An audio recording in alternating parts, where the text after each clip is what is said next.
We live in a world where it's pretty easy to feel terrible about yourself, both physically and mentally. Modern working culture is meaningless and soul crushing. Social media makes you feel inferior to literally everyone else on the planet.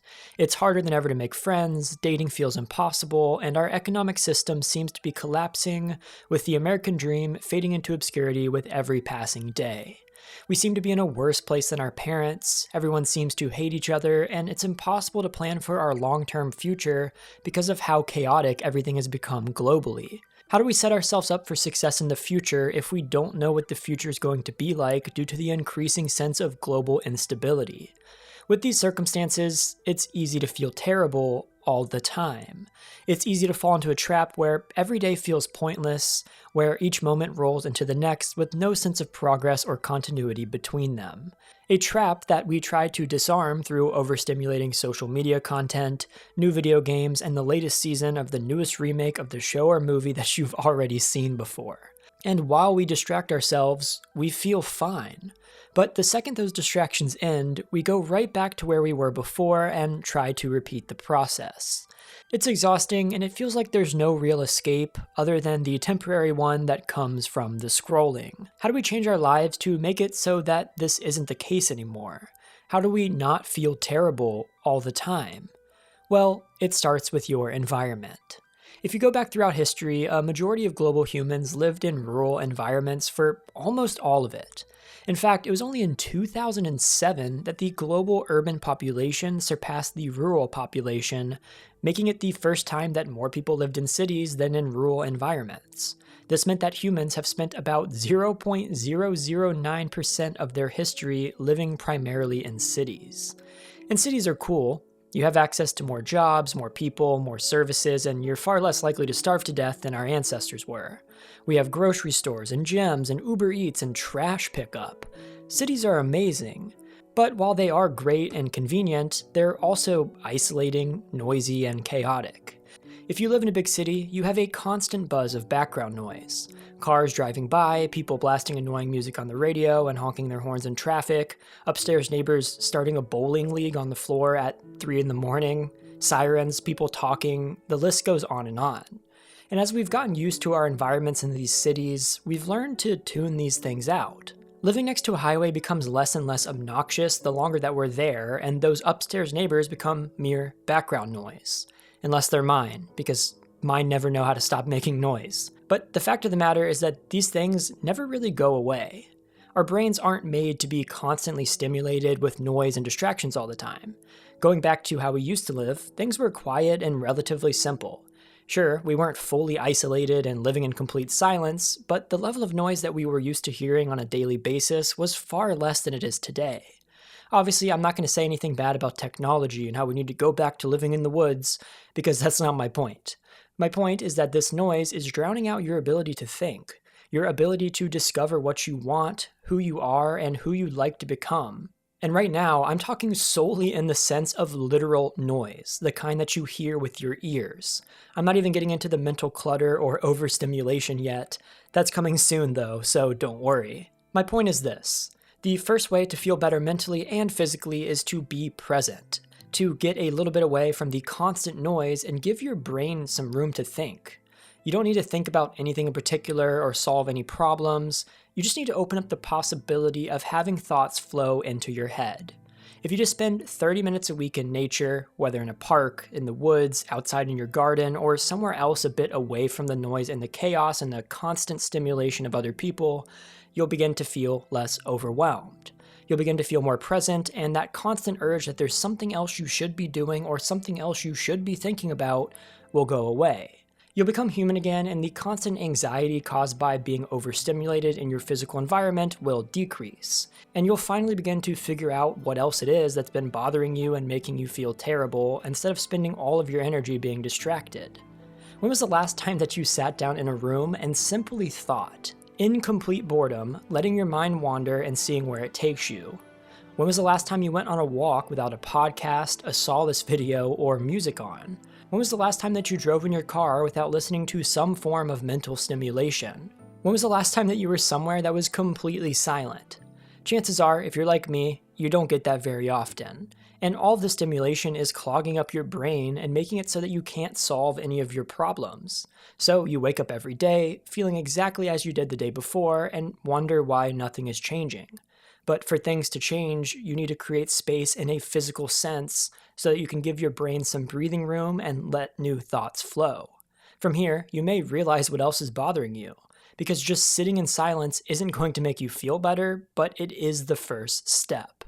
The second step is built off of the foundation of this one, and it involves clearing your mind from other forms of stimulation. We're constantly pulled in so many different directions by other people, other responsibilities, and other things that we think we should be doing. There are 100 new TV shows every week, 100 new games every day, and 100 billion new social media posts to check out when we get home from work. We have to text people back, we have to call our family members, we have to check our Discord, our text, Snapchat, the list goes on. Take a step back and think about these things that you're doing. How many of them do you actually need to do? Do you actually need to keep up with everyone's posts on Snapchat, Instagram, TikTok, Facebook, YouTube, and every other platform imaginable at the same time? Do you really need to scroll on TikTok, get off, scroll on Instagram, and then go on YouTube? What are you drowning out? Why are you hiding from your thoughts and trying to fill them with pointless content that ends up making you feel worse than before you watched it? There's no reason to be this stimulated, and there are so many different vices that we use to keep ourselves from being bored. So, once you get in a physical place of silence, try not to fill it right away with something else noisy. It defeats the purpose. If you spend a little bit of time in this clear mindset every single week, you can begin to figure out solutions to problems that you didn't even know you had, and feel like you're finally making some progress on making your life your own. And without all this overstimulation wasting your time, you're going to realize that you actually have much more free time in your day than you may have thought. Instead of feeling like the day slipped by, rolling into the next one without you really wanting it to, you'll see that you're actually more free than you thought you were. That space in your environment and in your brain causes you to be more present, and now you're confused about why you thought there was so much going on all the time, and you could fill the gap in your schedule with more meaningful things. And that's step 3. Finding meaning in the things that you do. We live in a consumerist world where we're taught to consume everything all the time. More content, more shopping, more TV and movies, and more YouTube videos, and blah blah blah. The time that you do spend outside of work is wasted on empty activities that provide no value to yourself or your self-worth. You may enjoy a TV show, but you're never going to feel good after watching it. You may feel bad, you may feel nothing, but you're never going to walk away from watching a TV show feeling proud of yourself. And to feel better, you need to find meaning in the things that you do in your free time, meaning that you aren't going to find by simply consuming. You need to create. You need to use that time to create instead of consume. I'm not saying that you need to become an artist or a musician or a sculptor or something extremely complicated. I'm not saying that you need to create content. I'm saying that you need to produce something that you see value in. It could be building with Legos, creating a 3D model on Blender that's never used in anything, doing a paint by numbers, writing a poem, or just doing some weird kind of arts and crafts. The stuff you create doesn't need to be pretty, it doesn't need to be sold, it doesn't need to be shared, and it doesn't need to be considered or even thought about by anyone else. What you need is to feel as if you're bringing something into the world instead of always taking from the world in the form of consumption. So, what do you enjoy consuming, and how do you turn that into something that you can create yourself? I see creation and consumption as a yin and a yang. They balance each other out, and if you do too much of one without the other, you're going to feel unsatisfied. Instead of constantly ordering your food from a meal delivery service or something like Uber Eats, spend some time learning to cook. Again, you don't need to be a chef and you don't need to impress anyone, but you need to feel like you're creating something in the world. Instead of buying a new shirt when you have a hole in it, learn to sew. Create something, build a game for fun, build something in Minecraft for fun. Just create without consumption, and that balance will start to feel a little more natural. And you'll start to feel a little bit better about how you spend your time out of work and find some meaning. Now, to be honest, I really do think that you should focus on doing this in the physical world, around other people and other real-life humans. But you don't have to spend all of your time in the physical world and disconnect from social media and the internet altogether. I don't think that's a solution because the way the internet works is that sometimes it's more relevant than real life. So if you're looking for a place to build something meaningful, you should check out our new Discord and Minecraft server called Third Place MC. The Minecraft server is a private, members-only server exclusively for people who are in the Discord, and everyone's been working together to build an insanely cool world with towns and villages and highways and metro systems and mini-games and all sorts of other really cool stuff. It's a great place to make new friends and meet new people online who are interested in topics like these, and it's available only for people who are in the Discord, so join the Discord using the link in the description and apply to join the Minecraft server, and I hope to see you there. And if you're enjoying this video, consider supporting the channel on the Buy Me a Coffee page. All supporters will get shouted out at the end of all future videos, and will also get some special perks in the Discord and Minecraft servers, so check that out if you're interested in supporting, and I really do appreciate it. So, with space to think and new activities to fill the void left behind from overconsumption, you're starting to make some progress on feeling better about yourself. But you're still going to be limited by your physical body. You can have great mental health, but if your physical health is declining, the anxiety and unease felt by this is going to radiate across the rest of your life. And this is where I think that eating clean is genuinely one of the most important things to help you feel better, both mentally and physically. Now, before you click off, hear me out. I used to eat so bad. I would eat Chick-fil-A multiple times per week. I'd eat fast food and ice cream and sweets and junk food, and I never really cared because I have a fast metabolism and I didn't gain weight.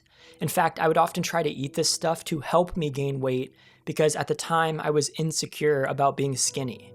But this stuff absolutely wrecked my mental and physical health.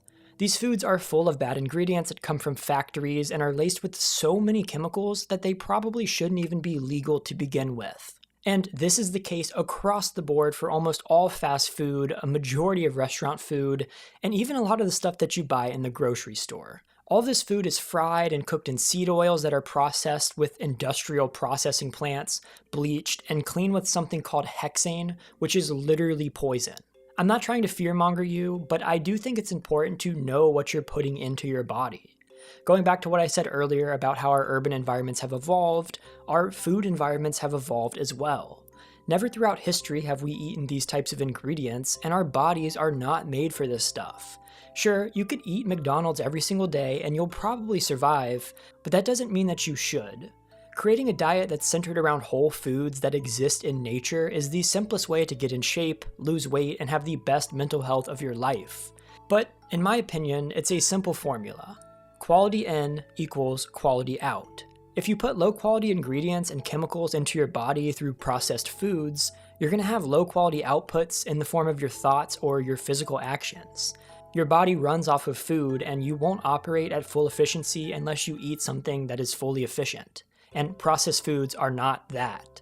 Again, I'm not trying to shame you. I have no issue with this stuff, but I just want to let you know that I do find it important in the grand scheme of things with mental health. It doesn't have to be complicated, it doesn't have to be expensive, just try to eat ingredients that exist in nature over processed counterparts as much as you can. And it doesn't have to be perfect. The closer that something is to its natural form, the better that it is for you. An apple is much better for you than homemade apple pie. But homemade apple pie is still so much better for you than McDonald's apple pie or a processed one in the grocery store. I eat ice cream all the time, but I eat ice cream that has clean ingredients that are just milk, cream, eggs, and vanilla. I eat vanilla ice cream and I put a scoop of peanut butter in it. That is my dessert. And if you want a comparison as to why that matters, look at the list of ingredients in a Ben & Jerry's chocolate chip cookie dough ice cream. This doesn't even make sense. Why do we need this many ingredients in ice cream? I will say, it's hard to eat perfectly clean, and it's something that I've been working on improving for years now, but just start by looking at something and seeing how close it is to what exists in nature. Again, I'm extremely passionate about this stuff, and I know a lot of people are going to call me pretentious or annoying or fear-mongering, because it happened before when I made an entire video about this that I now deleted. But I promise, this is genuinely the most important thing I've ever done for my physical and mental health. My workouts are better, my sleep is better, my mood is more consistent, and I accredit all of it to my diet. So if you want to talk about this a bit more, I made a channel in the Discord called Clean Eating, and feel free to hop in there and ping me, and I can walk you through my thought process with all of this stuff and kind of how I do it. But in short, again, try to be intentional with what you eat, and your physical body and your mental health will thank you. Your diet is one of the most important aspects of your body, and with a good diet, exercise isn't as important as you would think. You're not going to overeat chicken breasts like you would a bag of chips or Cheez-Its. So it's a lot harder to consume more than you need, and it's a lot easier to stay in shape. But the other angle of this does involve getting in shape through exercise. If you can clear space in your head, create instead of consume, and put good inputs into your body, the only other step of the formula is to keep your body operating and in good condition by moving it. Again, we've never been so sedentary in our lives. As humans, we're not made to sit as much as we do. You need to move around. I'm not saying that you need to join a CrossFit gym and start running marathons because that's pretty unrealistic, and I know I'm sure as hell not going to do that myself. But you need to move around more than you do. Take the stairs instead of the elevator. There's no reason why someone who's not physically impaired or with a medical condition should not be able to go down 2 flights of stairs. If that's you, don't be ashamed. I'm not trying to be insensitive, but it's true, and it's something that you should strive to improve. Again, I don't want to tell you what you should or shouldn't do, so maybe should isn't the way to say it, but if you want to feel better, it's a good step to work towards that goal. So if that is you, you should try to take steps to solve the problem, because if you want to live a long life, you need to stay healthy. If you want to have kids and maybe one day meet your grandkids, this is something that you need to address now before it's too late. Again, you don't have to join a professional football league. Just go on short walks throughout the day or when you get home from work. Spend a little bit of time in the sun, wearing sunscreen of course. Go for a jog if you're feeling crazy. Do some yard work yourself for the exercise instead of paying someone else to cut your grass. Don't look at it as work, look at it as exercise. Go to the gym every once in a while, maybe try yoga, move in different ways, maybe try a sport or just learn to shoot hoops and play basketball.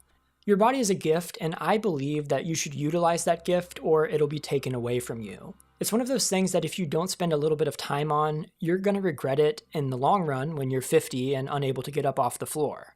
Again, I'm not trying to be insensitive, and I understand that this is a little more complicated if you have a disability of some kind, but if you have the ability to move and you aren't, you're wasting it. There are so many people who have disabilities and would love to be able to walk down the stairs, but can't. And if you don't want to do it for yourself, you should at least do it for the people who wish they could. And by the time you start to do all these things, you're already going to be feeling a bit better about yourself.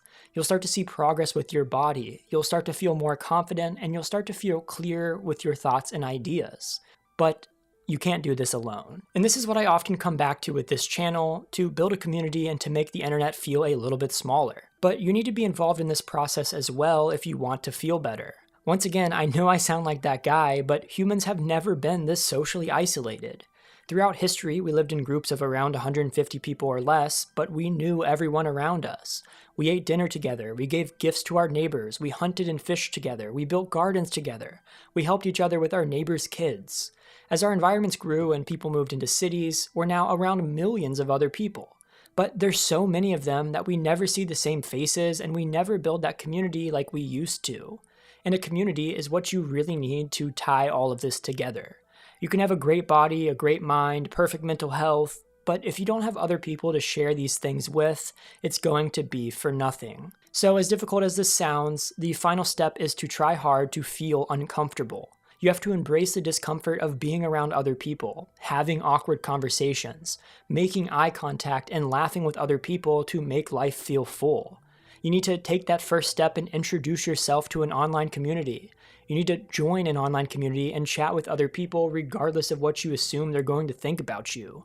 But even better, you need to get involved in physical communities in the real world. Go to coffee shops regularly and start to say hi to people that you recognize. I've been going to the same gym for over a year now, and the guy at the front desk knows my name now. I'm not friends with him, I don't talk to him at all other than checking in, but he knows it, and it makes the community feel a little bit closer. Go on apps like Meetup to find events in your area. Go to board game stores and join them for their weekly game nights. Find people to play Dungeons and Dragons with. Talk to someone in our Discord server and play Minecraft with them. Again, ideally, try to do this in the real world, and you'll start to make new friends who you can share experiences with. And if you can't do it in the real world or you aren't quite ready for it yet, get involved with those online communities where people are all gathered together for a similar purpose. Since 1970, the obesity rate in American adults has increased by over 200%. the childhood obesity rate by 280%. The prevalence of type 2 diabetes is up 350, high fructose corn syrup consumption by 2,150, cooking oils by 200, and grain consumption by 56. Ultra-processed foods now account for more than half of the average American's daily calories, and companies spend an astonishing $14 billion per year marketing food to children. The US food system has made us all sicker than ever. We are dying at an alarming rate, and mental and physical health is continuing to decline year over year. And even if you don't live in the US, this stuff still affects you. Big food industries have been using marketing to convince you to buy things that frankly shouldn't even be classified as food. These empty, processed, mass-produced products are subsidized by the government and shoved down your throat, put into your heads through education that's funded by the people who are trying to get you to buy this stuff, and it's pretty hard to figure out what's going on. It's overwhelming, and trying to be healthy seems extremely complicated, and it's complicated on purpose. For decades, the food industry has deliberately obscured the truth about what we're eating and why we keep getting sicker. They've weaponized nutrition science and rewritten the rules about what Americans should eat from the ground up, basing their research on what large food companies pay them to say. The whole system is corrupt, and your health is suffering because of it. But what if I told you that eating clean, losing weight, and regaining your health that has been taken from you by large corporations trying to extract maximum economic value from you isn't actually that complicated? Yes, it's hard, and it takes time and commitment, but it's relatively straightforward to do. You can eat healthy regardless of your preferences, your economic situation, or your cooking ability, and you don't need any prior knowledge to do it. In fact, my goal by the end of this video is to show you how to eat healthy in a non-pretentious way, feel better both mentally and physically, and regain control of your life. Getting in control of your diet helps you to get in control of your physical health, improve your mental health, and build habits that will set you up for success in other areas of your life. Your sleep will improve, your productivity will improve, your mood will be more stable, and I can keep going.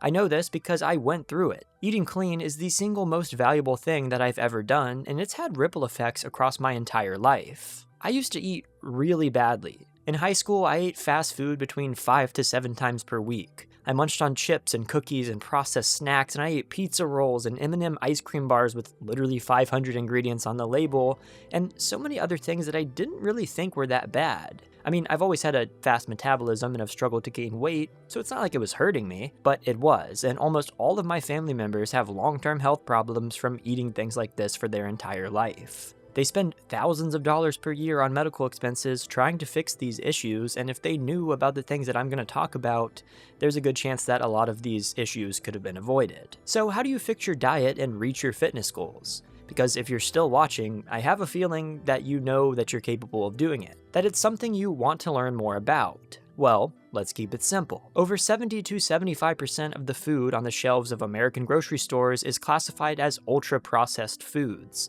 and pretty much all of those things that I used to eat that I mentioned earlier fall into that classification. So, what is an ultra-processed food, and why is it so bad for you? Well, according to the Nova food classification system designed by the University of Sao Paulo, Brazil, ultra-processed foods are industrial formulations made entirely or mostly from substances extracted from foods. Oils, fats, sugar, starch, and proteins, derived from food constituents, hydrogenated fats and modified starch, or synthesized in laboratories from food substrates or other organic sources. Flavor enhancers, colors, and several food additives used to make the product hyper-palatable. So in simple terms, these foods are industrial products that do not exist in nature in any form and have pretty much zero ingredients that ever existed in nature. A majority of the ingredients in these foods is at least a few degrees of processing away from anything that exists in its natural form. So it's a stretch to even call this stuff food.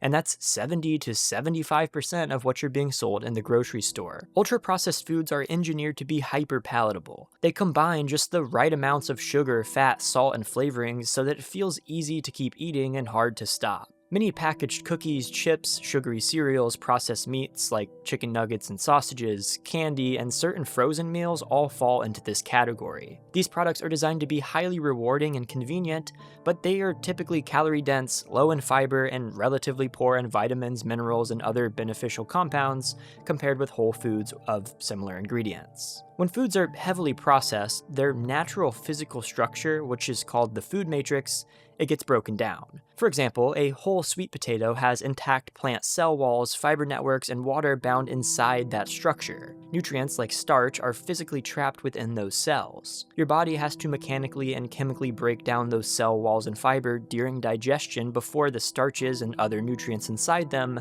can be fully accessed. That slower process helps moderate how quickly energy enters your bloodstream and contributes to feelings of fullness, giving your body time to register that you've eaten enough. In contrast, many ultra-processed foods have that structure already dismantled so that the sugars, the starches, and the fats inside are much more rapidly available, which make them really easy to overeat. That's why you can eat an entire bag of chips in one sitting. Your body is instantly metabolizing all of those starches without having to break down the wall that exists around them in more natural versions like potatoes, for example. And because of how much quicker you digest these ultra-processed foods, you also eat them faster. In a landmark NIH study by a researcher named Kevin Hall, participants on an ultra-processed diet ate 500 extra calories per day compared to when eating matched unprocessed meals, largely because they ate 17 calories per minute on the ultra-processed diet versus much slower on whole foods. It's just a lot easier to eat a lot of these empty, nutrient-deprived foods than it is to eat whole foods that exist in nature, and it causes you to eat more than you want to. And according to the National Center for Health Statistics, the average American gets up to 55% of their daily calories from ultra-processed foods, with people under the age of 18 averaging out at 61.9%. So in short, ultra-processed foods are everywhere. Most Americans are getting a majority of their calories from it and eating more calories every single day than they realize because of how hyper-palatable these industrial engineered foods are. But it goes a step deeper than this. By filling your diet with chips, chicken nuggets, and boxed macaroni and cheese, you aren't only eating more calories, you're drowning your body with empty calories without any nutritional value. Again, these foods are low in fiber and protein and filled to the brim with refined carbs and sugar to make them easier to eat and to make these large food companies more money. So you eat more of this stuff more quickly and lose out on the nutritional value that fuels your body on a daily basis. Do you ever notice how after eating junk food or fried food or other ultra-processed foods you feel tired and lethargic? You never want to eat a bag of chips and then go for a run, or eat a bunch of Chips Ahoy cookies and walk away feeling energized. That's a side effect of the way that these foods are made. When you eat ultra-processed foods high in refined carbohydrates and added sugars, stuff like white bread, sugary cereals, candy, chips, and pastries, your body rapidly breaks them down into something called glucose. Because the food matrix is already dismantled, aka these foods are already processed, and there's minimal fiber to slow the absorption of this glucose, it floods into your bloodstream all at once. This is what's called your blood sugar. When your blood sugar gets really high, your pancreas responds by releasing a large surge of insulin to bring the blood sugar back down. That's what the pancreas and insulin do for the body. But this insulin response is often too effective, and your blood sugar can drop below baseline within 30 minutes to 4 hours after eating these ultra-processed foods, a condition called reactive hypoglycemia or a sugar crash. But solace, a sugar crash is normal, and it isn't a big deal. Well, I'd agree if the side effects of a sugar crash weren't sudden fatigue, difficulty concentrating, and brain fog, and irritability and mood swings. I wouldn't say that's a normal reaction to eating a food. This isn't something that you get from eating an apple or eating some nuts or any other food that exists in nature. There aren't any foods in the natural world that break down this quickly. All of the natural foods still have their food matrix intact, and that fiber and the protein and all those other things in it allow you to digest it a lot more slowly. But pretty much all of these processed foods bypass that entire process and absorb instantly into your bloodstream, causing this crash. So no, a sugar crash is not natural, and you're not going to get it by eating strawberries. It may be easy to overlook this as just something that happens with our modern food landscape, but that's not the case. After these sugar crashes, you have an increased hunger and cravings for more hyper-palatable foods to regain the energy that you feel like you've lost, and you continue this unhealthy eating cycle to eternity. So if you eat this stuff all the time, every day like most Americans do, your body is in a constant cycle of insane blood sugar spikes followed by insane amounts of insulin to counteract the blood sugar spikes. The insulin tells your fat, muscle, and liver cells, hey, there's a lot of glucose in your blood, you should do something about that. And those cells do what they can to either remove or store the glucose to bring your blood sugar back down. Basically, the insulin acts as a traffic cop, directing the extra blood sugar that you got from the ultra-processed foods to places where it can be stored in these cells. But as you keep doing this, your body gets tired. Your fat, muscle, and liver cells start responding less effectively to this insulin, which means that your body needs to continuously produce more of it to achieve the same effect. And now, my friend, these ultra-processed foods have put your body into a self-destructive cycle that is going to lead to weight gain, diabetes, and countless other health problems if you don't stop now. Your pancreas is now working overtime to lower your blood sugar as you keep eating these foods, and excess insulin causes more fat storage. Normally, a bit of fat storage is normal around certain parts of your body, but when those fat cells start to fill up from all of the insulin being produced to counteract these hyper-palatable foods, your body has to find somewhere else to stuff that extra stored energy. At the end of the day, fat is just stored energy. So your body starts to put fat into places where it really doesn't belong, into your liver, into your muscles, and even around your organs. Over time, that liver fat makes your liver insulin resistant, which means that it keeps dumping more sugar into your blood even when your blood sugar is already high. Your muscles get clogged with fat too, so they stop taking in sugar efficiently, and now even normal meals hit your bloodstream harder and stick around longer than they should. Meanwhile, your fat tissue around the abdomen isn't just sitting there, it's actively pumping out inflammatory chemicals and free fatty acids into your bloodstream, which makes your insulin resistance even worse and raises your triglycerides while driving down your HDL, which is your good cholesterol that helps to clean your arteries. That combination, high triglycerides, low HDL, and insulin resistance, set the stage not just for diabetes, but for heart disease, fatty liver, high blood pressure, and a whole mess of problems that all trace back to the same thing. You are eating too many ultra-processed foods, and I know they taste good, but they are literally killing you. So the first step in getting in control of your health through your diet is to cut down on ultra-processed foods. Anything with refined carbohydrates and added sugar should be severely limited. The less the better, and if you can cut them out entirely, then you're doing yourself a service. But to be honest, that's a little unrealistic, and I just aim to decrease them to the point at which you can eventually get less than 5 to 10% of your daily calories from these foods. White bread, breakfast cereal, candy, soda, pizza, cookies, chips, sugary drinks. These are all ultra-processed foods that completely destroy your blood sugar. These things all have those refined carbohydrates, or the carbohydrates that already have a broken down food matrix included into them, usually with a bunch of added sugar by itself thrown in on top. Those refined carbohydrates are instantly broken down into sugars, so by compounding these things with all of the added sugar that's also in all of these ultra-processed foods, your body is completely overloaded. There's added sugar in almost everything that you eat these days, so it's hard to avoid. But if you want to live long and avoid hundreds of thousands of dollars of medical expenses in a country where medical expenses of that amount are almost inevitable, it's worth the discipline and the effort required to do so. If you're a little confused as to how you determine if these foods are good or not, aim for low glycemic foods. I'm going to attach a resource in the description that breaks down the glycemic index of different foods. The general rule of thumb is that the higher the glycemic index is on a food, the more that your body turns it into sugar quickly, and the more that these issues happen. It's not going to be perfect, but it's a good way to get an idea if something that you want to eat is high glycemic or not. And if you want to avoid the risk of diabetes, try to avoid these high glycemic index foods. Again, I'll put that resource in the description. But it doesn't end here, and while this is a long video, we're just getting started. All I've talked about are ultra-processed snack foods and their correlation to metabolic diseases, but this is just the tip of the iceberg. Remember how I said that one of the side effects of a sugar crash is irritability and mood swings? Yeah, this stuff doesn't just affect your body, it affects your brain too. The compartmentalization of mental health really frustrates me. Online discourse and self-help gurus have made it so that mental health is looked at as this entirely separate conversation from physical health, as if your brain and your body are two different things that require two different approaches to address. But I have a spoiler for you. Your body and brain are the same thing.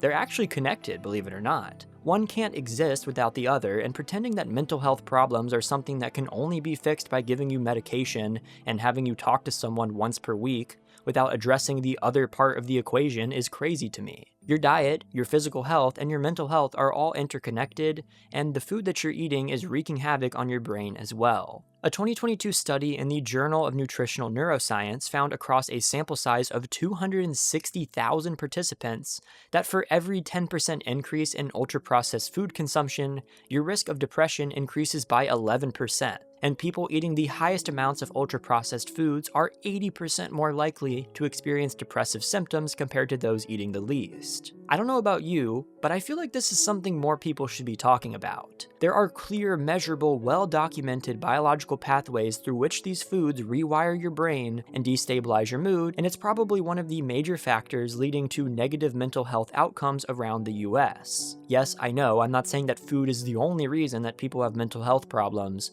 but it is likely a major contributor, and it definitely isn't making the problem any better. How does this happen anyways, and how do ultra-processed foods cause depressive symptoms? Well, it goes back to the blood sugar problem that we discussed earlier. Your brain uses glucose, the sugar that carbs are broken down into, for fuel. This fuel is what keeps your brain functioning. So when you eat ultra-processed foods that quickly break down into loads of glucose, often combined with the extra sugars that are already added to these ultra-processed foods, it gets overloaded. You get a massive rush of serotonin and other neurotransmitters, which is why you get a sugar high when you eat a lot of sugar. And serotonin sounds good, right? It is, but not like this. Because when that insulin kicks in and tries to bring your blood sugar back down, cortisol, the stress hormone, and epinephrine, or adrenaline, are flooded into your body, resulting in feelings of anxiety, irritability, and depressive symptoms. And as you can probably guess, this is still not the end of the problem, because not only are the crashes and the spikes in blood sugar bad at each moment of the cycle,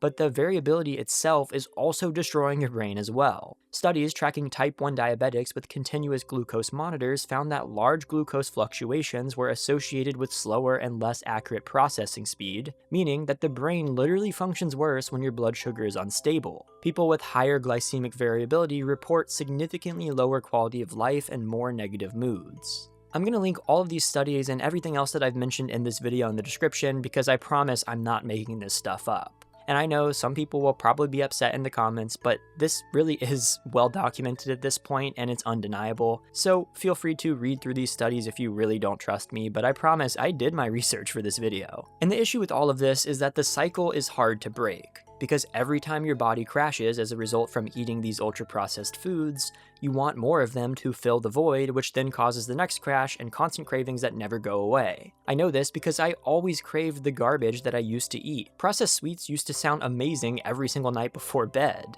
and fast food french fries were always the perfect cure for me. Your body craves what you consume, and I can promise you that if you never ate this stuff, you would never crave it.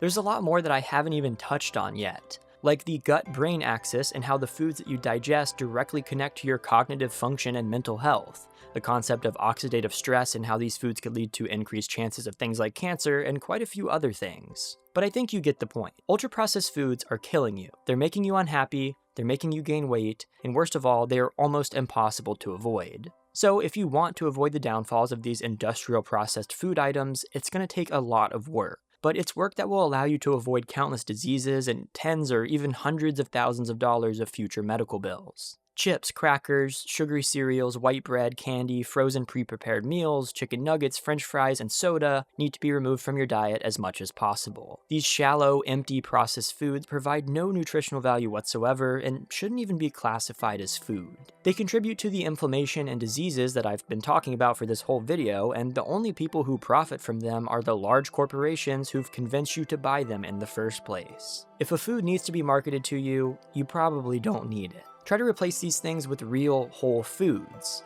Foods that appear in one way or another in nature. Fruits and vegetables, nuts, real meats, real dairy. Minimizing added sugar and focusing on foods without long, confusing ingredients lists. If you want sweets, find fruits that you like. They won't taste as good as processed sweets at first, but as your body adjusts to this new normal, you'll start to crave these things instead. Raspberries, blueberries, mangoes, and strawberries are amazing when you aren't overloading your taste buds with fake sugars, and it actually blows my mind that the earth just produces these things from soil, water, and the sun, and that you could eat them without having to do anything else to them.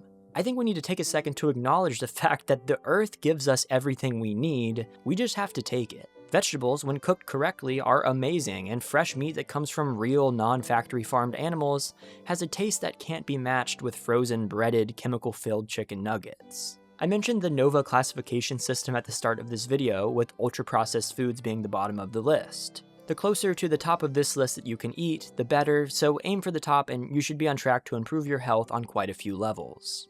Switch the cereal to oatmeal, replace the cookies with nuts, the candy for dried fruit, and the Dunkin' Donuts iced caramel frappuccinos for coffee with honey. Eat like humans have always eaten, using food that exists in nature or as close to their natural form as possible. And you don't have to be perfect and only eat salads for the rest of your life.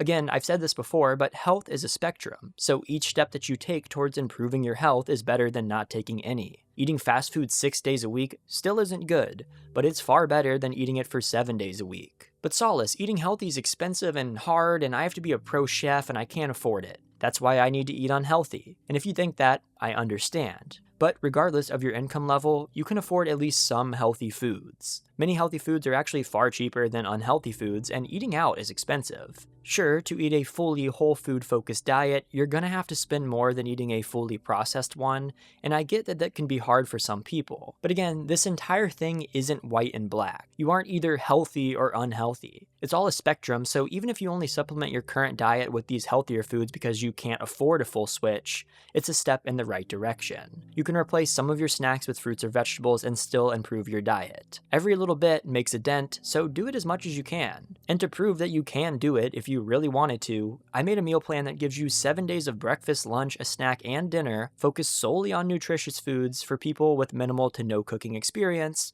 for under $100 per week that I posted for free on the Buy Me a Coffee page that's linked in the description. These aren't recipes and they probably aren't the most flavorful meals, but they're there to prove to you that you can eat healthy on a tight budget for an entire week if you truly wanted to. It's free, you can find it linked below, and if it helps you, consider buying me a coffee while you're there. The goal here today was to show you the most surface level idea of how to eat healthier, to get away from empty, toxic foods, and eat how the earth wants you to eat.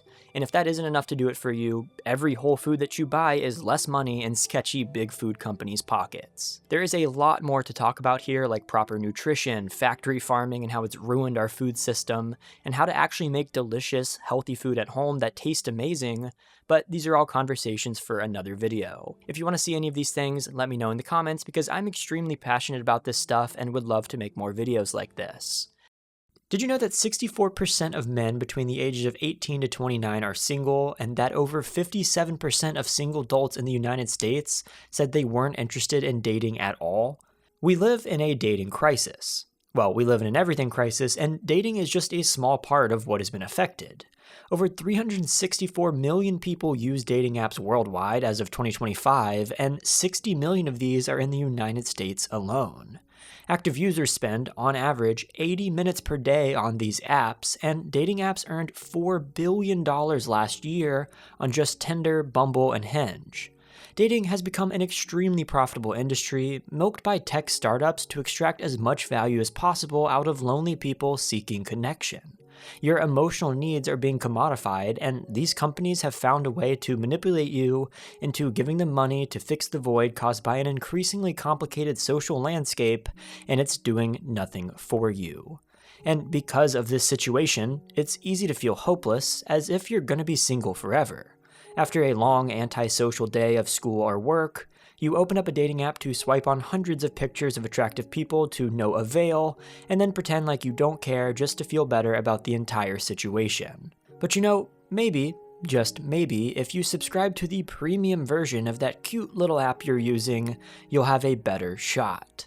The feeling will go away, I promise. Just give Tinder $25 per month and all of your social and environmental needs will be filled, and you'll live happily ever after. Trust me, I understand why it seems hopeless and how the idea of finding a girlfriend or a boyfriend is a cause that is beyond help. And I get why so many people don't want to deal with it and have completely checked out of the dating market altogether. It's just not worth the exhaustion and the negative feelings that surround the entire process, so why try? And that's the state of where we are today. But what if I told you it doesn't have to be this way? That there's actually a way to fix your dating life, to experience the fullness of connecting with other people, and to eventually find someone who gets you for who you are. And if you give me until the end of this video, I hope that I can give you a bit of optimism that you have a chance in the dating market, that I can give you the little push that you need to get started on something that can completely change your life. Now, this is where a typical YouTube video on this topic would go into detail about how you have to follow a 10-step plan and subscribe to some slimy YouTube guru's online course, and bada bam, bada boom, look at that, you now have 10 girlfriends, a bunch of money in your pocket, the perfect body, a 4-hour work week, and the social capital to DM anyone you want on Instagram and instantly become best friends with them. So back to the topic of dating, how do you start? What is the first step? Well, it starts with getting off dating apps and taking a break from social media. Dating apps are perceived as the best and sometimes the only way to meet other people in present day. In fact, I think most people would find dating apps a prerequisite for dating, and you probably can't meet people at all unless you actively use them. But this just isn't true. I met my girlfriend the second I got off dating apps, and I firmly believe that they are one of the things that are hurting the dating market the most and causing the most people to feel more helpless than ever before. When you outsource your dating efforts to an app, sorted by an algorithm and full of user-created profiles, you give up a very natural element of how dating has always worked. Everyone with a Tinder or Hinge profile specifically curates their image to appear in a way that they think will attract the most other people. Pictures are snapped from the perfect angle in the coolest places with the best lighting and the best vibes to show how cool and interesting you are. Your prompts and your bio are curated to showcase your humor, your amazing personality traits, and your super interesting and diverse range of hobbies. You have to successfully convince every single person that you swipe on that you're even worth their time, and if you don't do a good job at doing that, you will never get any matches. This is not a natural way to date other people, and it's caused people's expectations, including yours, to be insanely unrealistic. If someone doesn't look attractive, you can say that you aren't interested from the jump. If they support a political movement that you don't agree with, you can pre-select and screen out everyone who isn't aligned with you. If they aren't blonde or below a certain height or aren't interested in drinking alcohol, you could filter your search and only see people who meet your exact criteria. While this sounds good on the surface, it makes it so that people on dating apps expect everyone they see to have zero flaws whatsoever. It's like starting a Fallout New Vegas run and having infinite points to put into every category on your character. That's the expectation. I mean, if you already filtered to craft your dream person and then you match with them, you're going to be disappointed when you find out that they have this one thing that really bothers you. When they aren't as attractive in person, when they aren't as funny as their profile prompts make you think they are, or when they're just a little less exciting than you originally thought, you give up and go back on the app to find the next one. This is why you often get ghosted on apps when you match with someone. I mean, they swiped on you, so you'd think they like you, but halfway through your conversation, they get bored and now you're sitting there confused and frustrated. This is why you can have some conversations but never get a date. And this is why sometimes you don't get any matches to begin with. If you can't successfully curate a profile, entertain the other person like a clown at a circus for the entirety of your conversation, and somehow land a date without them losing interest or getting cold feet, then you're toast. And online dating is going to be extremely unsuccessful for you. But it's okay because there are tens of thousands of other options in your area, so you aren't attached to the outcome and you can just go back to swiping until you find one that actually works out. Why am I saying this? Because it was me.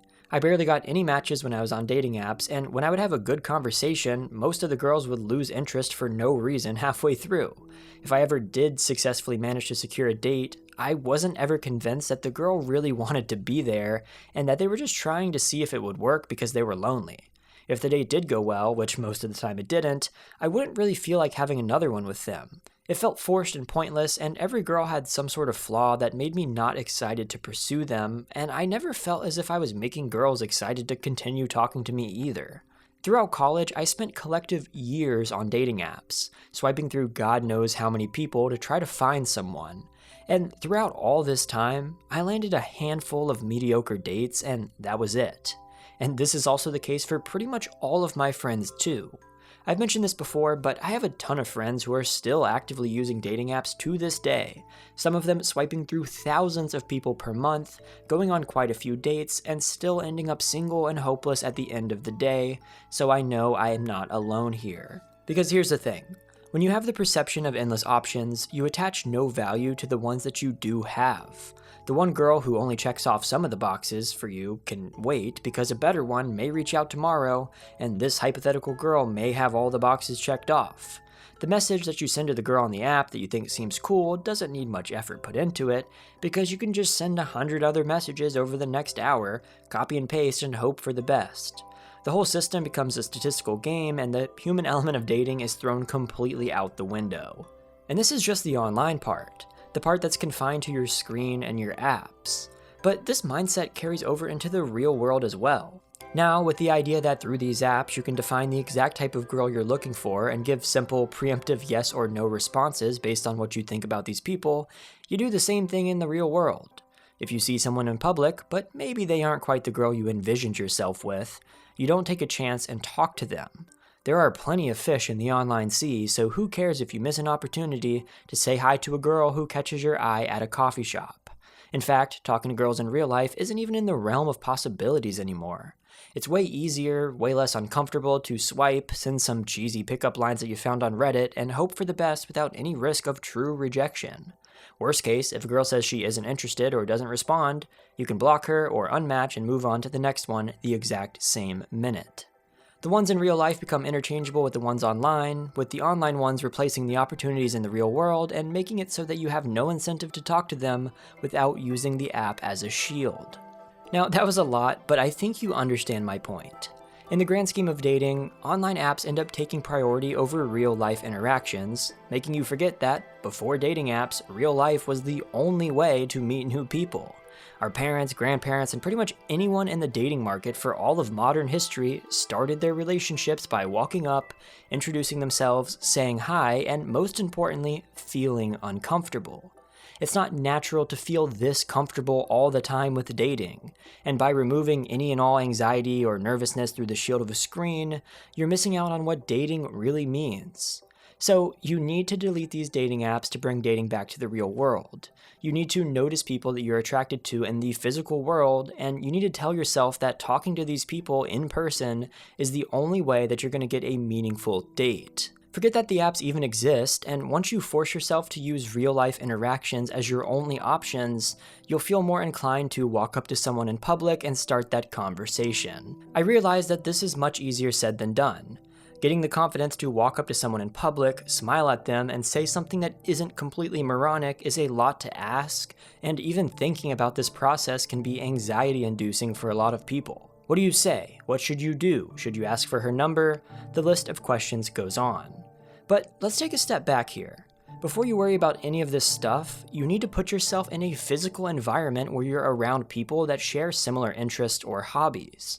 You need to be in spaces where human interaction is easy to begin with, and it'll take a lot of the guesswork out of those conversation starters.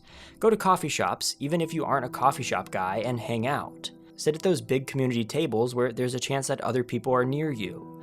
Don't go out and order a coffee to go and say you tried. Don't sit in the corner facing away from everyone and say you tried. You need to put yourself in places where you can interact with other humans. Join a club of some kind, start a new hobby like rock climbing, take your dog to a dog park, go grab a beer at a brewery with a friend and sit at the bar. The options are endless. All you really have to do here is find a place where you see people just hanging out and put yourself in those places. And for God's sake, when you get there, don't go on your phone and scroll on TikTok. Don't wear headphones and listen to solace videos. Don't close yourself off. Make it so that you seem as if you're open to talking to other people. And do it often so that you have more chances. These places are where you start to see opportunities to talk to other people. Yeah, if you see a pretty girl across the bar and she's making eye contact with you from 85 yards away in a group of 13 people, it's pretty damn hard, if not impossible, to find a way to talk to her. You have to get up, walk over, think of something to say that you can relate to her with, navigate her friend group, and not look stupid while doing all of this. It's a lot of steps and there's a lot that can go wrong. But if a girl is sitting next to you at the dog park and you think she's cute, it's a lot easier to casually strike up a conversation. Ask her what kind of dog she has, how old her dog is, or something about what she's reading or wearing or listening to. Ask questions. Don't think about how you can throw a sleazy compliment in to make it clear that you like her. Don't say some stupid pickup line that you saw on Reddit. Talk to her like a normal human being and have no real goal other than a fun conversation. From here, she'll get a feel for your vibe, and if you seem cool and she enjoys the conversation, you will know. Don't instantly assume that you're making her insanely uncomfortable just by talking to her. Don't assume that she hates you and she thinks you're ugly and that you smell bad. Because the thing is, she would walk away and move somewhere else if this was the case. If the conversation continues and naturally flows between the both of you, then there's some chemistry and consider hanging out and asking for her number eventually. If the conversation feels dry and you have to keep thinking about things to say and she's looking away and she seems uninterested, then drop it. Don't ask anything, just accept the fact that this wasn't it and move on, proud of the fact that you struck up the conversation to begin with. I mean, think about it. If you were using a dating app, you wouldn't ask a girl on a date when she hasn't responded to 3 messages in a row. You'd start a conversation, feel it out, and if she seems interested, then maybe you'd ask her on a date. Why would it be any different in the real world? So just go with the flow, and you don't really have to think about what you should be doing. Have a normal conversation and kind of read the room to see if she's interested or not. If she's not, she probably will make it very clear that she's not, and then you know not to embarrass yourself by asking for her number. But if the conversation seems to be going well, then it's time to actually make a move. You just have to put yourself out there in the real world, chat like you're chatting to anyone else on the planet, and if it goes well, give it a shot. If it doesn't go well and she thinks you're weird and says she has to go, then who cares? The fact that you even went out of your comfort zone to talk to her is something that you should genuinely feel proud of. If you keep doing this and get more experience socializing in the real world without the shield of dating apps or social media, you'll start to see a lot of progress in your confidence and it'll get much easier every single time. And when you do get a conversation that goes well, because I promise you it will happen eventually, ask for the girl's number. Again, this is another thing that doesn't take a lot of strategy. You don't have to be smooth or cool or whatever. If the conversation's going good and you've been talking for 10 or 15 minutes and you get the vibe that she's actually kind of enjoying it, just tell her the truth. Explain how you really like talking to her and ask if you can get her number. Talk about how you're trying to meet new people in your area and that she seems interesting and ask for her number. It's actually far more casual than you'd think, and I think many people would prefer a more human approach like this instead of some stupid pickup line that they've heard 1,000 times. If she's single and maybe she's interested in getting to know you more, she'll give you her number. If she isn't into you or if she has a boyfriend, she'll probably tell you. Sure, she may give you your number simply because she doesn't like confrontation and doesn't want to say no, but even then, this isn't a big deal because one of 3 things will happen from this interaction. 1, she does like you and you get her number and start talking. 2, she doesn't like you or isn't interested and she'll say no and won't give you her number. Or 3, she'll lie and give you her number just because she doesn't want to say no because she's a nice person. Number 1 and 3 seem hard to tell the difference between, but they aren't, because if she doesn't answer the first text you send her in a day or so, she probably isn't interested and it probably was option 3. But even here, in the worst case scenario of the 3 options, what really happens? You gained valuable dating experience, and dude, do you see how much progress you just made? You should be proud of what you did, getting out, getting uncomfortable, and asking a girl for her number. Sure, maybe she didn't text back and you feel a bit disappointed, but I promise you the next girl that you're interested in will be a lot easier to talk to. And if after all of this, she does actually like you for who you are, you'll easily be able to keep texting her. The first text just needs to be something like, "Hey, it's Solace, met you at the dog park. It was really nice to chat with you. I'm going back on Friday, would you like to join?" Again, there's starting to be a pattern here, and it's just to be natural with this kind of stuff and stop attaching so much value to every word, comment, and interaction that you have with people in public. If you guys have personalities that align, the conversation will flow. And if the conversation feels terrible, I'm going to be honest with you, it probably wouldn't work out anyways, so who cares? Now, most importantly, keep in mind that you need to be yourself. If you pretend to be someone else in these interactions, people will pick up on it, and I promise you they will see right through it. So don't say the things that you think the other person wants to hear. Say how you really feel and think, and if they don't like it, then they probably aren't the one for you anyways. There was a lot of information here, but the key takeaway is this. There are plenty of fish in the sea, but they're in the real life sea, and they require real life effort to date. People are tired of dating apps. I mean, look, you're tired of them, so why would you assume that this isn't the case for others as well?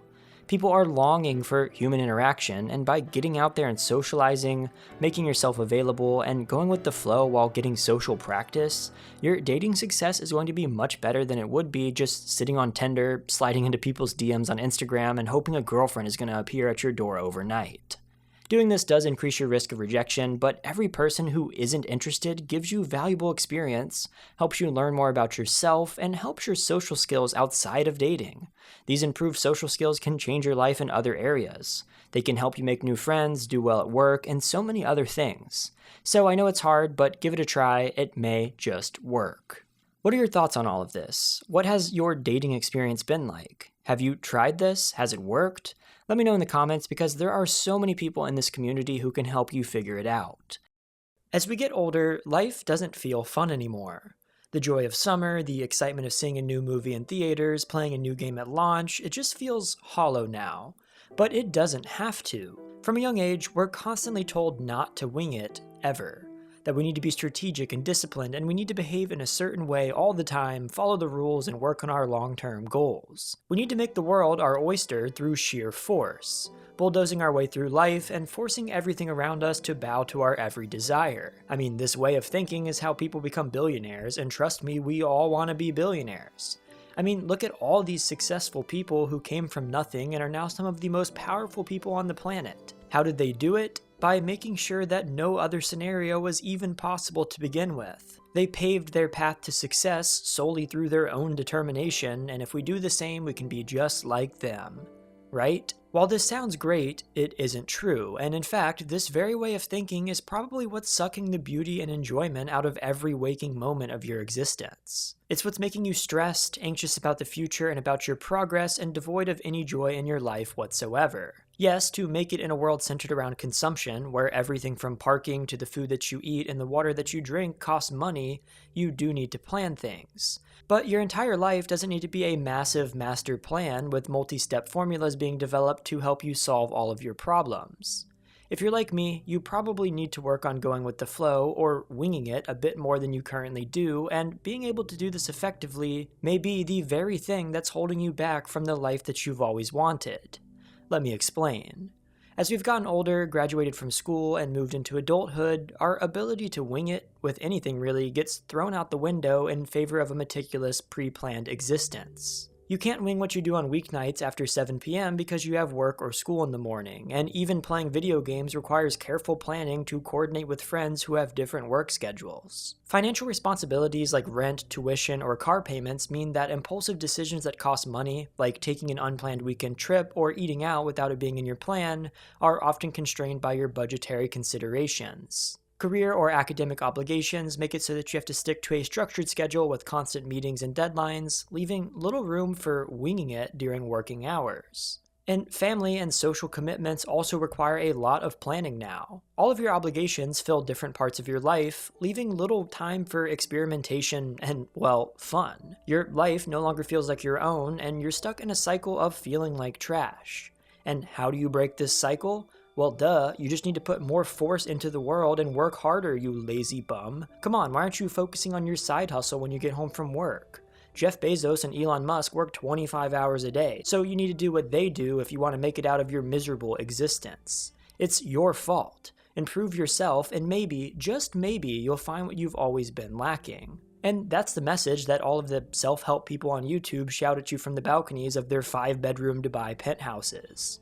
The entire system is designed to make you feel like you're the root of all of your own problems, and that with a little bit more effort you can fix them. But these people always refuse to mention the fact that their success is because of their unique circumstances in life. That force alone isn't going to fix all of your problems, and that sometimes winging it is what truly helps you figure out who you are and what you want out of life. I am notoriously bad at going with the flow, and as I've gotten older, it's become much worse for me. I have to plan everything I do in advance, I need an itinerary for any trips that are coming up, and I need to make sure that I set time aside for everything that I want to do prior to me actually doing that thing. This all sounds great in theory, but the second that something unexpected happens, it throws my entire vibe off. The plan has been ruined, which means that everything is falling apart, and oh my god, the world's gonna end if we don't figure out how to fix this unexpected thing right now. But if I stepped back and stopped getting so attached to the outcomes of things, if I learned to wing it just a little bit more than I do now, specifically with things that don't really matter, it makes life so much more fun. Saying yes to lunch with a friend even when you have other things to do, trying something new even though it's far out of your comfort zone, attempting to eat a new food that looks nasty, to talk to someone that you typically wouldn't talk to, these are the things that make the world feel human. We aren't made to live like robots who only complete specific tasks that already appeal to the limited knowledge that we have about the world. We're made to experiment, to laugh, to learn, and to look at everything from different perspectives to try to understand the environment around us. Things that we all did subconsciously as kids in those warm summers that you remember so fondly, but failed to do even just a little bit as adults. When Minecraft on the Xbox 360 came out, the joy that I found from that game is probably still unmatched in gaming even today. Was it because the game was better back then? Because I'm being biased and looking at it with nostalgia? These are topics that are explored on YouTube all the time, but I have a different theory altogether. Minecraft used to feel better because of how we approached the game. There weren't any rules or best practices, best farms, or specific ways that you were supposed to play it. One of my first houses was built with glowstone brick and red and blue wool with secret rooms behind paintings, 2-block-high ceilings, cakes as decorations, and a giant hole in the backyard, simply because I wanted to make one. The whole experience was centered around going with the flow, and that's what made it feel special. It wasn't a rigid world with me having preconceived ideas of the types of things that I should be building. I wasn't using light matica to assemble a block-by-block recreation of the Taj Mahal. I was just messing around and winging it. And that, I believe, is why the game felt different. The same goes for childhood. Summers as a whole were days upon days of waking up and thinking, what can I get into today? Was I gonna ride my bike down to my friend's house and jump on his trampoline? Was I gonna shoot airsoft guns at targets that I made out of paper? Or maybe I'd play Modern Warfare 3 with my brother. I didn't wake up with a step-by-step plan of what I was going to accomplish that day. I just went with the flow. And that's why childhood summers have that warm feeling that comes with expanding your mind, learning new things, and looking at the world from different angles that you hadn't seen it from before. And now that we're adults, we look at these days with nostalgia and accept the fact that they are over. I mean, with jobs and rent and all of that other terrible stuff that comes with responsibilities, there isn't room for childish things like that anymore. But who says that you need to stop exploring, to stop learning, and to stop winging it just because we have more responsibilities now? Sure, we need to be reasonable, and it's pretty hard to live a stable life if you have zero discipline whatsoever, but why does it have to be so rigid and boring? What's stopping you from driving to the nearest small town where you live on your next day off of work and checking out something that you've never seen before? What's stopping you from deciding to go out to a new restaurant by yourself? From going to a park and kicking a soccer ball around, even if you don't know how to play soccer? Just because we have obligations and responsibilities doesn't mean that we can't ever have fun. The best thing about being an adult is that you have free will. Sometimes it's easy to forget, but you can decide to learn a new skill right now if you really wanted to. You can join an adult softball club, join a free workout class, go to a board game cafe and find friends to play board games with, try to make a video game, finger paint in your underwear. All of these things could literally be done right now, or at least the second that you have some free time. There's no reason to think that any of these things are more or less valuable now that you're an adult. Not everything has to be centered around your economic viability, your career, making money, and improving yourself. By winging it with small random parts of your life, you can remind yourself that you have the freedom of choice that's so often missing from our adult lives. That you are, in fact, in control, even if there are other things tying you down. When you go with the flow, you're able to see more of the world. You open yourself up to new experiences and new people, and you can learn so much more about yourself when compared to assuming that you always need to know the answer. My girlfriend and I were in Asheville, North Carolina, and we accidentally wandered into a drum circle, which is literally just people playing the drums for hours. It was one of the coolest things I've seen in a while, and I wasn't interested in joining the drum circle, but it made me feel human. We could have walked by and said, oh, that's a drum circle, that's kinda weird, that's not something we'd be into, and I wouldn't have that memory. But we stopped, we hung out, and we looked at it, and that's why I remember it so fondly. I went with the flow. And that was a minor thing. Talking to that person next to you in the coffee shop can introduce you to a new train of thought that you wouldn't have had otherwise, instead of keeping your AirPods in and refusing to get distracted because you have work to do.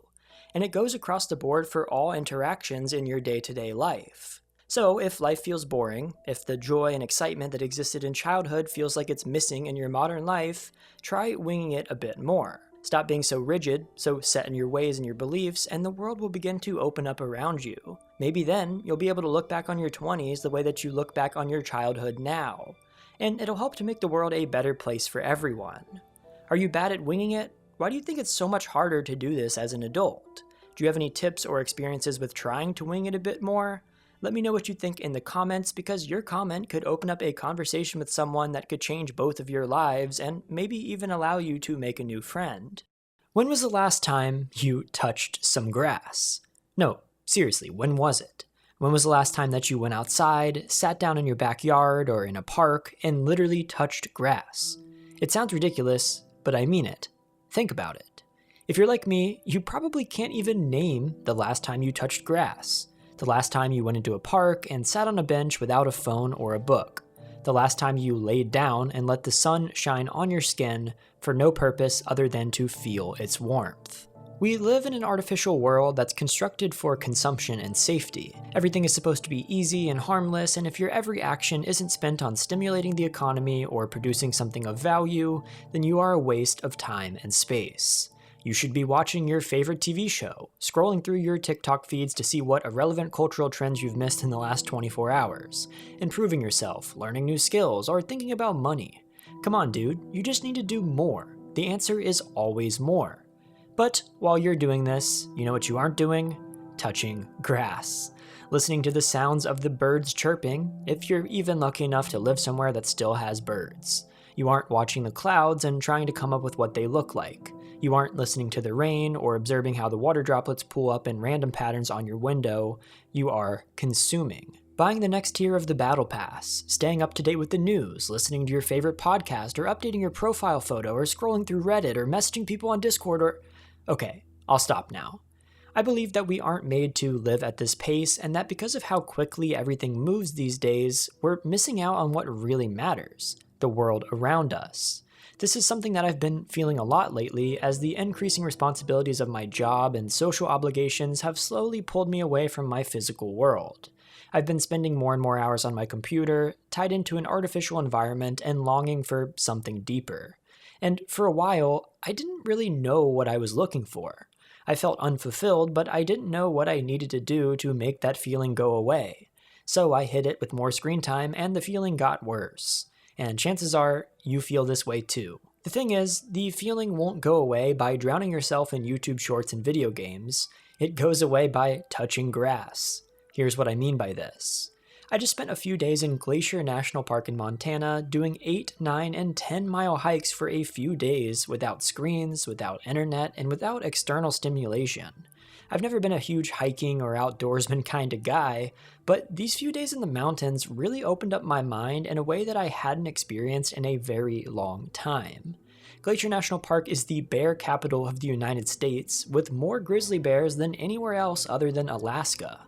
There are signs around every corner of every hike that tell you to stay prepared, to bring bear spray, and that the park isn't responsible for your death. It's low-key terrifying. As someone who lives in a city, miles away from the nearest nature and half the country away from the nearest grizzly bear, I was extremely hesitant to even go to Montana to begin with. I didn't admit it out loud, but all I thought about was the chances of running into a bear. But as my burnout continued to increase with work, I felt that it was more and more necessary for me to get away from it all and get into nature. I hadn't been somewhere that made me uncomfortable in a really long time, and I felt like I needed to connect to something more meaningful in the world to save me from the exhaustion of the internet. With everything going on in politics and the cost of living going up and the job market and progressing in my career and growing the channel, and all of these obligations that I feel were thrown onto me kept me distracted in my day-to-day life. It kept me so distracted that I would wake up, stare at a screen, and next thing you know, the day was over. The world we live in today is really draining if you're up to date with everything, and it leads to a sense of anxiety that's almost impossible to escape. That's why mental health is in such decline, and that's why I bought the plane ticket to Montana even with my fear of grizzly bears. I was insanely on edge the first hike we went on.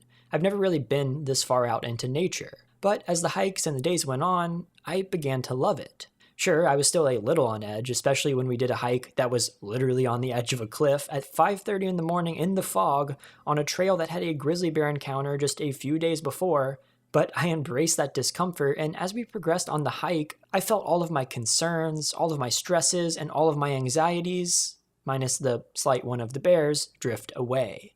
I felt my mind open up. I felt clear, and I felt like I could see my future in a way that everyday distractions prevented me from doing. I felt right, and I felt like I needed to bring this stuff up in a video.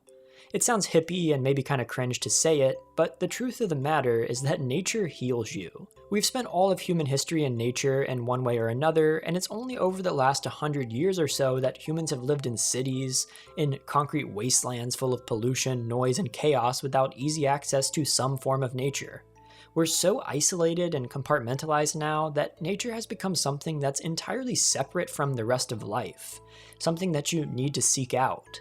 But nature is life, and trying to separate the two causes us to give up a core element of what makes us human. We have no connection to the world around us anymore, to the birds and the trees and the grass. They're just things. The food at the grocery store is just sustenance that you put into your body while watching brain rot Minecraft videos. The way that your food got onto the plate is irrelevant. It's there and is yours for the taking. The grass is mowed by someone else. The heat in the winter comes from some mysterious power plant. The cold from a hidden AC unit somewhere in your house. The wind is an annoying thing that messes up your hair, and the rain does nothing but make it so that you have to order Uber Eats instead of going to pick something up from a restaurant yourself. We've gotten so comfortable that we forgot nature exists at all. And thinking like this is a big part of why you feel so off when you sit at a computer all day and never see the sun while working in a cubicle. I was feeling so insanely burnt out and unsatisfied before I went on my trip to Montana, and just a few hours a day for a weekend walking around in the woods gave me new ideas, cleared my head, and made me feel more present when I got back. And I still feel the benefits of that trip today, even a few weeks later. I'm not making this stuff up, the science speaks for itself. In 2024, a meta-analysis of 59 different studies on the topic found that people who spent a lot of time in green spaces had 9% lower odds of common mental health problems, including depression and anxiety, when compared to people who weren't exposed to nature.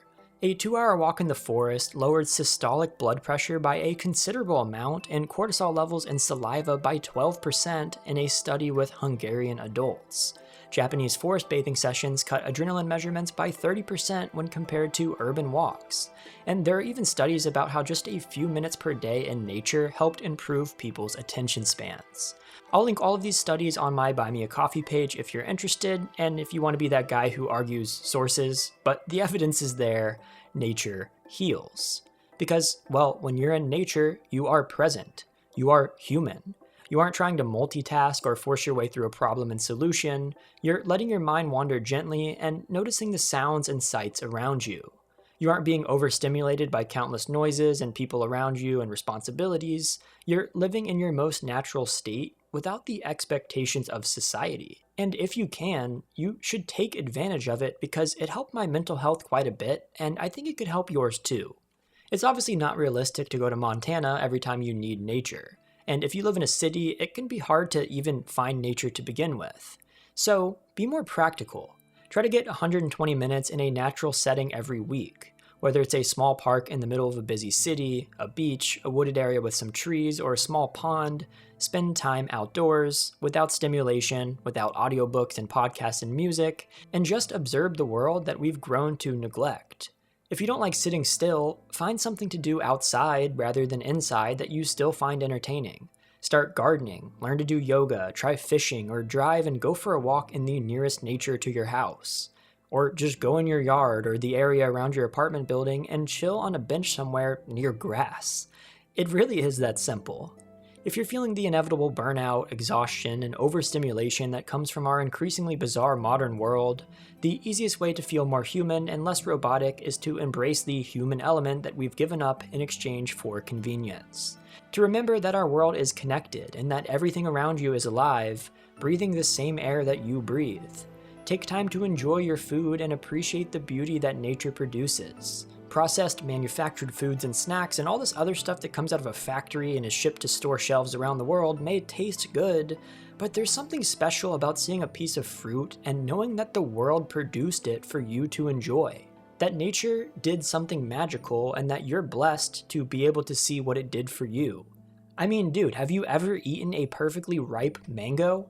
I don't see why Fruit Loops are more enjoyable than that.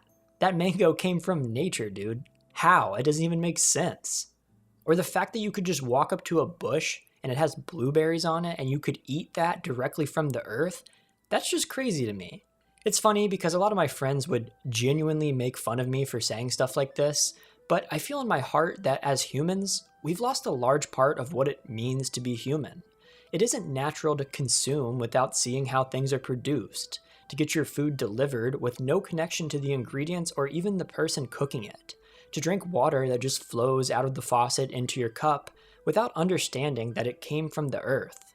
All the luxuries of modern life that we've taken for granted all came from nature, and if you could take a step back to see how it's all connected and how generous the natural world is, it can help you to see that we're all just living on a floating rock in space, and that maybe we should get along a little bit better. I began to realize this after I read a book called The Serviceberry, which talks about these exact types of topics. It was a pretty good book, and it really opens up your mind and helps you envision what the world would be like if we all just got one step closer to nature. So I linked it in the description on my bookshop site that has all of my favorite book recommendations if you want to check it out. It's a quick read, and honestly, I really enjoyed it.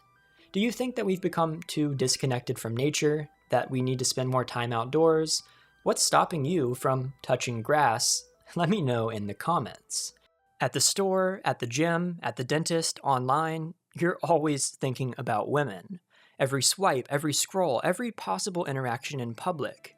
Women are always on your mind, and you're like an owl when you're out in the world, keeping your head on a swivel and looking around for the next possible interaction with a woman that could go somewhere and lead to you being able to get a girlfriend. And whether you're into women or something else, you probably know exactly what I'm talking about. The constant urge to meet someone, to fall in love, is always there, and it distracts you from things a lot more than you'd like to admit. It sounds crazy, but it really is common. When we're lonely, we want to meet someone to fill that void, and since dating opportunities feel so limited these days, we need to be ready at any time to make sure that we don't miss any of these opportunities. I tried to be extremely aware for years, quickly sending messages to any online dating matches, trying to come up with any excuse to swipe up on a girl's Instagram story where she remembers who I am, and looking around to see if there was anyone who seemed even remotely interested in me in public. It distracted me from things that I should have been enjoying, and it was like a constant weight in the back of my mind that never really went away. As I got more and more lonely, I found myself starting to do things that I wouldn't normally do to find a girlfriend. I said things that I didn't really believe, went to bars that I didn't really like going to, and started lowering my standards to start relationships with women who didn't respect me and probably cheated on me, to be honest. I thought that making more money would help, that putting on more muscle was the key to my success, and that doing X, Y, and Z that some random crusty dude online said would change the game and allow me to finally attract women. But it didn't work. See, we live in a world where there's an incentive for people online to sell you stuff, to convince you that you're less than you are in order to help fill that void with their stupid online class or guide. So somehow, this landscape has caused people to think that they need to be a certain way or to do a certain thing in order to attract someone. And this seems like the reality when you see these random street interviews where women say that they won't even look at a guy unless he's over 6 feet and drives a $100,000 plus car, which reinforces the cycle and has somehow convinced everyone that they need to possess a list of superficial traits in order to not be alone. And it just isn't true. In fact, I think that you should stop trying to attract women altogether. Not to give up, but actually, well, to get a girlfriend. It doesn't make sense, but I think it will by the end of this video, so stick with me. Let's go back to the perception that people have about dating. Again, online, you always hear about the traits that women are looking for. You need to be rich, have a six-pack, have a large social media following, a charming personality, no nerdy tendencies because anime and gaming are cringe, and the list goes on. These ideas are reinforced by online gurus who get money by talking about these things, and those street interviews where some random guy is asking women in the street what they think. But, well, the people selling stuff clearly just want you to feel like you're missing something so that you can buy what they're selling, and the street interviews are often at night, outside of bars or nightclubs in cities like Miami, where those are, in fact, the things that people are looking for in those areas. Of course, the woman who just came from the nightclub where she got in for free, had all of her drinks paid for, and lives in a city where showing off money and status is 90% of one's day-to-day, would have said that. That's probably what she wants. And do you think the guy would have posted the street interview of the woman who just said she's looking for someone who loves her, encourages her to be the best that she can, and is there for her when she's feeling bad? Of course not. And of course, the online gurus aren't going to make any money by saying that you need to work on your emotional intelligence, work out a few times a week so that you feel good about yourself, and find something that you're passionate about that guides you. Nobody's going to click on a video or buy a course for that. The stuff that people post online is a self-perpetuating cycle, pretending that certain things are the reality, which then reinforces those things and causes more people to make content on them, causing more people to believe that they're true. But they really aren't true, and there's no formula or list of boxes that you need to check off to meet or attract women. So stop trying to perform, to be someone that you aren't, or to level up, and just try to be a human. I was single throughout pretty much all of college, and when I switched my mindset, I ended up meeting the girl of my dreams, and I'm confident that she's the girl I'm going to marry one day. So, what did I do? Well, the first thing is this: stop chasing a specific outcome with women. When your goal is to just get her number or make her like you, it shows, and not in a good way. Most people know what it feels like when someone's only talking to them because they want something. It's off-putting and obvious, like when someone approaches you on the street or in the mall to try to get you to buy something. That same feeling applies here. If you're forcing a conversation or hyping her up just to win her over, she'll pick up on it instantly. Instead, approach women like you'd approach anyone, without putting them on a pedestal or pretending to be someone you're not. Don't hide your actual interest or change your personality just to impress. When you treat people like people, not prizes, the anxiety and effort melt away and you start having genuine, relaxed interactions. When you're trying too hard to make someone like you, it's easy for them to sense it. It took a while for me to realize this, but once I stopped treating conversations with women like auditions, everything changed. Suddenly, I wasn't exhausting myself trying to remember some winning line or second-guessing how I was coming across. I just let the conversation happen. Some went nowhere, so what? Others felt surprisingly easy. And this type of conversation is what I had when I first met my girlfriend, and it's a big part of why we hit it off so early. I didn't hide my interests or my nerdy tendencies or my music tastes. I was truly myself, and she liked me for who I am, not for who I was pretending to be. But there's one thing that comes before this, and that's figuring out who you are. Social media, these online gurus, and even friends unintentionally feed you these ideas of who you should become if you want to be accepted. Pretty soon, it's easy to forget what genuinely matters to you or what you enjoy doing when nobody's watching. Real connection has to start with you being real, but you can't do that if you've lost track of yourself. So before you worry about being liked, take a hard look inward and ask yourself some basics, free from outside expectations. What are your real goals? Yours, not ones borrowed from some influencer or your parent. Where do you want to be in 5 or 10 years, not just with relationships, but in how you live every day? What actually brings you joy? What do you do for fun when no one's grading you on looking cool? If money were no object, how would you spend your days, or what would you choose for work? What weird foods, hobbies, or random obsessions light you up for no reason at all? Give yourself permission to answer honestly, even if those answers sound ordinary or cringe by someone else's standards. That's the foundation. When you know who you are and you give yourself space to honor those parts of yourself, the right people notice and they want to be around you because of that, not in spite of it. I'm extremely passionate about YouTube, learning philosophy, country music, and coffee shops, and while these are a weird, unimpressive group of personality traits, they really are a big part of who I am. The night I met the girl who is now my girlfriend, I was able to passionately talk about these things. I didn't hide them, I didn't try to push them aside to be only interested in NFTs and sports gambling so that she would like me. I came forward with who I am, and she liked who I was, so it worked out. Because even if you do pretend, and she does like the fake version of you, she's gonna find the real one eventually. So don't hide it, because you're setting yourself up for disaster if you do. Discover yourself and make it clear who you are and what you believe, and you won't have to try and attract women. Some woman, somewhere, will one day find these things attractive. Without the performances of trying to impress women and an idea of who you really are, it's time to discuss the flip side of this coin. Something that a lot of people aren't going to want to hear. While you should never pretend to be someone that you aren't in order to attract women, there are some things that you really should try and work on if you want to keep a woman interested in you and have success in long-term relationships. And these aren't only traits for relationships, but traits that will contribute to your overall success and happiness. I'm not talking about faking anything or scrambling to buy a 6-figure car or hit the gym out of desperation, but about building a life and habits that make you better, more fulfilled, and more confident.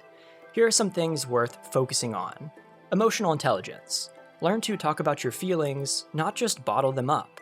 Listen when someone's upset, own up when you're wrong, and try to understand where people are coming from even if you don't agree. Real relationships need real communication, not just surface-level jokes and banter. Self-sufficiency and ambition. Have goals outside of dating. Work on something that matters to you: career, school, side hustles, creative projects. You don't need to be rich or hyper-successful, but having a sense of direction and drive is attractive because it shows that you aren't looking for someone else to fix your life. Respect for others. Treat people well, regardless of what they can offer you. It sounds basic, but it's easy to overlook. The way you talk to waiters and waitresses, family, strangers, or people online says more about you than any flex that you can post on Instagram. Curiosity and openness. Try new things, read books, watch movies outside of your comfort zone, travel if you can, even if it's just exploring your own city. Stay curious about life, it keeps you interesting and it makes conversations effortless. Accountability. When you mess up, admit it. When you don't know something, own it. Accountability builds trust faster than pretending to be perfect. Healthy boundaries. Know what you won't accept in a relationship, how you expect to be treated, and what your deal breakers are. Boundaries don't mean being rigid or controlling, they mean knowing when to walk away from situations or people that don't align with your values or well-being. Taking care of yourself. Not because you need a six-pack, but because feeling good makes life better. Move your body, sleep enough, shower, figure out the style that feels comfortable to you. Do it for yourself, not for the likes or attention. And finally, being present. Actually pay attention and put the phone down sometimes. Ask questions and listen to answers. Being present is rare these days, which is why it stands out. These are just a few things that will not only help you to have more success with women, but also allow you to become a better person. As you learn more about yourself, develop some good traits and stop trying to be so performative. You will, ironically, be able to attract women more successfully if you do this. But the weird thing is, the second that you do all of this in order to attract the women, it becomes pointless. You should try to do these things for yourself, and an improved dating life will come naturally as a result of all of this. I recently saw something online that summarizes everything we've talked about with a good story. Imagine you've always been obsessed with catching butterflies. You run around the field, net in hand, chasing every flash of color, constantly looking, always feeling like you're missing out if you stop for even a second. But the more that you chase, the more the butterflies dart away, sensing your desperation and flying just out of reach. Now, picture a different approach. You decide to pause, put down the net, and focus on building your own garden. You plant the flowers you love, cultivate vibrant colors, and take time to care for the space, watering it, pulling out weeds, giving it sunlight. Maybe at first it's quiet, but with time, as the garden grows more beautiful, butterflies begin to visit on their own. Not because you hunted them, but because they're drawn to what you created. They come and go freely, and the experience is richer and more natural than anything you could have caught with a net. That's what it's like with relationships. The garden is your own life, your passions, your growth, the things that makes you excited to wake up every morning. When you focus on nurturing those things, people are drawn to you out of genuine interest and curiosity. You're not chasing, you're attracting by simply being the best and fullest version of yourself. The less you focus on catching someone, the more you create a space where real, lasting connection can show up. So try and take this into your normal life and see how it works out. I think with time and patience, you'll become exactly who you want to be. Do you agree with the things that I've talked about here? What has been your biggest challenge with dating? Do you have any tips for other people? Let me know in the comments and come chat over on the Discord server. If you enjoyed this conversation, consider supporting the channel by buying me a coffee. That's it for today, and we will talk again soon. If you enjoyed this episode and are interested in personal growth or building a disciplined life, check out my habit tracking app that I built specifically for viewers of the podcast.